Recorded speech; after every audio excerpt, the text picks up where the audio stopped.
한번 상상해 보세요. 자연에서 볼 수 있는 가장 아름다운 광경 중 하나가 실은 굉장히 강력한 문제 해결의 열쇠라면 어떨까요? 오늘 우리가 파헤쳐볼 주제가 바로 이겁니다. 바로 무리의 지혜, 입자 군집 최적화에 대한 이야기죠. 여기 이 문구처럼 말이죠. 새 한 마리는 그냥 날아다니는 거죠. 그런데 수백 마리가 함께 날아오르는 그 순간을 생각해 보세요. 와, 이건 완전히 다른 차원의 이야기가 됩니다. 마치 하나의 거대한 뇌가 움직이는 것 같아요. 그런데 신기한 건 리더도 없고 사전에 짠 계획 같은 것도 없다는 거예요. 그런데도 어떻게 항상 최고의 길을 찾아내는 걸까요? 정말 미스테리 아닌가요? 그러니까요, 리더도 없는 이 무리가 어떻게 이렇게 똑똑한 결과를 만들어낼 수 있을까요? 바로 이 질문 속에 자연의 원리를 그대로 본뜬 정말 놀라운 기술의 비밀이 숨어 있습니다. 그 비밀이 뭐냐면요.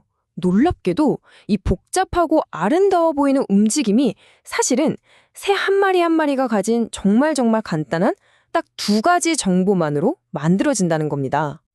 네, 맞아요. 이 거대한 춤사위를 지휘하는 무슨 대단한 지휘자나 복잡한 전략 같은 건 전혀 없어요. 그냥 모든 새가 머릿속에 딱 두 가지만 기억하고 있을 뿐입니다. 믿기지 않을 정도로 간단한 정보, 그게 전부예요. 자, 그 두 가지 기억이 바로 이겁니다. 왼쪽을 보시면 이게 개인 기억이에요.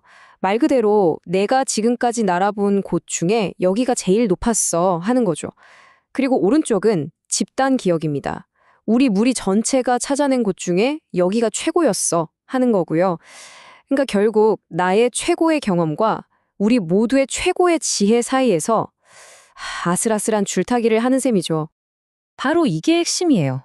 모든 새는 이 두 가지 정보, 즉 나의 최고점과 우리의 최고점을 계속해서 참고하면서 자신의 비행 방향을 아주 조금씩 계속해서 수정해 나갑니다. 한 마리 한 마리가 하는 건 정말 별거 아닌 작은 움직임이에요. 하지만 이 사소한 행동들이 수백 개가 모이면 이게 무리 전체를 가장 완벽한 목적지로 이끄는 정말 강력한 집단 내비게이션 시스템이 되어버리는 겁니다. 이렇게 단순한 규칙 몇 개에서 이렇게 지능적인 행동이 나타나는 이 아름다운 과정. 자, 그런데 만약에요, 이 아름다운 새들의 춤이 사실은 컴퓨터 속에서 돌아가는 아주 강력한 알고리즘이었다면 어떨 것 같으세요? 네, 맞습니다. 바로 그거예요. 방금 우리가 감탄하면서 봤던 그 새들의 움직임이 바로 입자 군집 최적화, 영어로는 PSO라고 부르는 아주 강력한 알고리즘의 핵심 원리 그 자체입니다. 자, 정의를 보면 좀 말이 어렵죠. 후보 해답들의 집단, 탐색 공간. 하지만 전혀 걱정하실 필요 없어요. 왜냐하면 우린 이미 핵심을 다 봤거든요. 간단해요. 여기서 말하는 입자가 바로 아까 그 새 한 마리 한 마리고요. 탐색 공간은 새들이 날아다니던 그 하늘 전체라고 생각하시면 됩니다. 그리고 이들이 찾는 건 당연히 가장 높은 산꼭대기, 즉 최고의 정답인 거죠. 자, 다시 한번 정리해 볼까요? 이 비유를 제대로 이해하는 게 중요하거든요. 컴퓨터 속의 입자 하나하나는 문제의 정답을 찾으려는 하나의 시도, 그러니까 새 한 마리인 셈이고요. 이 입자들이 헤매고 다니는 그 넓은 공간, 바로 하늘이 우리가 풀어야 할 문제 전체입니다. 그리고 최종 목표인 가장 높은 산꼭대기는 바로 우리가 찾고자 하는 최적의 해답이 되는 거죠. 어때요? 간단하죠? 자, 이제 원리를 완벽하게 이해했으니까 뭘 해볼 수 있을까요? 맞습니다. 직접 이 디지털 셋대를 만들어서 아주 골치 아픈 문제들을 한번 풀게 시켜보는 거죠. 한번 시험대에 올려보자고요.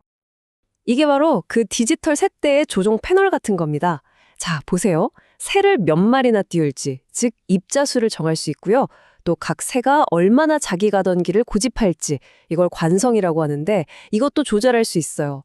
근데 진짜 중요한 건 바로 이 아래 C1과 C2 값입니다. C1은 내 경험이 최고야 하는 개인주의 성향이고 C2는 그래도 친구들 말이 맞아 하는 집단주의 성향이에요. 이 둘 사이의 균형을 어떻게 맞추느냐에 따라 무리의 성격이 완전히 달라지는 거죠. 좋습니다. 이제 우리 디지털 무리가 얼마나 똑똑한지 한번 제대로 테스트해볼 시간이에요. 아주 까다롭게로 소문난 세 가지 종류의 문제, 그러니까 굉장히 험난한 지형을 던져줄 겁니다. 첫 번째 도전 과제는 바로 이겁니다. 딱 봐도 험난해 보이죠? 이건 진짜 정답처럼 보이는 가짜 정답들이 사방에 널려 있는 아주 교묘한 함정 같은 문제예요.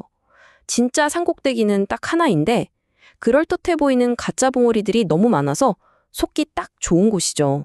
두 번째는요, 정답으로 가는 길이 마치 아주 좁고 긴 협곡처럼 생긴 문제입니다. 자칫 잘못하면 무리가 뿔뿔이 흩어져서 길을 잃어버리기 너무나 쉬운 아주 까다로운 지형이에요. 그리고 마지막 세 번째 도전입니다. 이건 뭐 거의 우주처럼 복잡하고 어디가 어딘지 알 수 없는 예측 불가능한 지형이에요. 과연 우리 디지털 세대가 이런 극한의 환경에서도 진짜 정답을 찾아낼 수 있을까요? 그런데 놀라운 건요, 어떤 어려운 문제를 던져줘도 그 과정은 거의 똑같다는 겁니다. 처음엔 완전 혼돈 그 자체예요. 입자들이 그냥 제멋대로 흩어져 있죠. 그런데 정말 아주 짧은 시간이 지나면 기적 같은 일이 벌어집니다.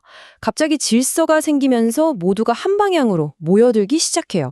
그리고 마침내 모두가 힘을 합쳐서 단 하나의 진짜 정답, 가장 높은 저 봉우리를 정확하게 찾아내고야 맙니다. 자, 이 놀라운 시뮬레이션 결과를 봤는데요. 이제 한 걸음 뒤로 물러나서 이 현상이 우리에게 진짜로 말해주는 게 뭔지 그 의미를 한번 깊게 생각해 볼 시간입니다. 오늘 이야기의 가장 중요한 단 하나의 핵심을 꼽으려면 바로 이겁니다. 아주 복잡하고 지능적으로 보이는 행동이 사실은 굉장히 단순하고 각자 알아서 움직이는 규칙들에서 나올 수 있다는 것. 그러니까 똑똑한 결과를 얻기 위해 꼭 거창한 중앙 통제 시스템이나 천재 리더가 필요한 건 아니라는 거죠. 그리고 이 모든 걸 가능하게 만든 중앙 리더, 컨트롤 타워의 수는 몇 명이었을까요? 네, 보시는 것처럼 바로 0입니다. 단 한 명도 없었어요. 누구 하나 저기로 가! 라고 명령하지 않았지만 무리 전체는 결국 해냈습니다. 이렇게 단순한 규칙에서 태어난 이 놀라운 지혜, 과연 우리 주변 어디에 또 숨어 있을까요? 사실 이미 곳곳에 있습니다. 개미들이 최단 경로를 찾아내는 방식이나 복잡한 주식시장의 움직임, 심지어 요즘 가장 핫한 인공지능 모델을 훈련시킬 때도 바로 이 원리가 쓰이고 있거든요. 이걸 보면 이런 생각도 들어요. 어쩌면 세상에서 가장 위대한 지성은 한 명의 특별한 천재가 아니라 그저 단순한 규칙을 따르는 우리 모두에게서 나오는 건 아닐까요? 오늘 이야기는 여기까지입니다.